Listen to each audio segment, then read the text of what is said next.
જય શ્રી કૃષ્ણ. હું સેજલબેન મારૈયા હાલ આરકે વિદ્યા ભવનની અંદર શિક્ષક તરીકે મારી ફરજ બજાવું છું. આજના વીકલી વિચારની અંદર હું તમને નાની એવી એક વાર્તા રજૂ કરું છું. એક દિવસ એક છોકરાએ તેના પપ્પાને પૂછ્યું કે પપ્પા, મારી જિંદગીની વેલ્યુ શું છે?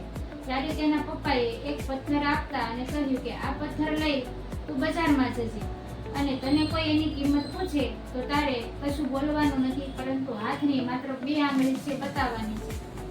પપ્પાના કહેવા પ્રમાણે છોકરો બજારમાં જઈ અને એક જગ્યાએ બેસે છે અને એક વૃદ્ધ સ્ત્રી આવી અને પથ્થરની કિંમત પૂછે છે. ત્યારે છોકરો માત્ર હાથની 2 આંગળી બતાવે છે. એટલે વૃદ્ધ સ્ત્રી બોલે છે કે કેટલા? 200 રૂપિયા. છોકરાને તો નવાઈ લાગી. બીજા દિવસે ફરી તેના પપ્પાએ એ પથ્થરને લઈ અને છોકરાને એક મ્યુઝિયમની અંદર જઈને બેસવાનું કહે છે. ત્યારે એક વ્યક્તિ આવીને એની કિંમત પૂછે છે. છોકરો તેના પપ્પા કહ્યા પ્રમાણે જ વર્તન કરે છે. એટલે પેલો વ્યક્તિ કીધું કે કેટલા? 20,000 રૂપિયા. છોકરાને ફરી નવાઈ લાગી.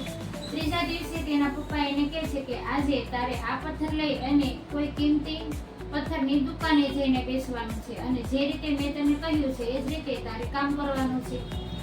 છોકરો છે મ્યુઝિયમની દુકાનની અંદર જઈ અને બેસે છે.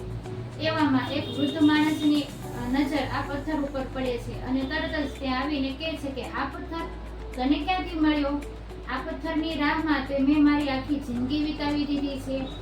શું છે આ પથ્થરની કિંમત? ત્યારે છોકરો માત્ર હાથની 2 જ આંગળી બતાવે છે. એટલે કહે છે વૃદ્ધ માણસ કે કેટલા? 2 લાખ રૂપિયા. હું તને આ પથ્થરના બદલે 2 લાખ રૂપિયા પણ આપવા માટે તૈયાર છું.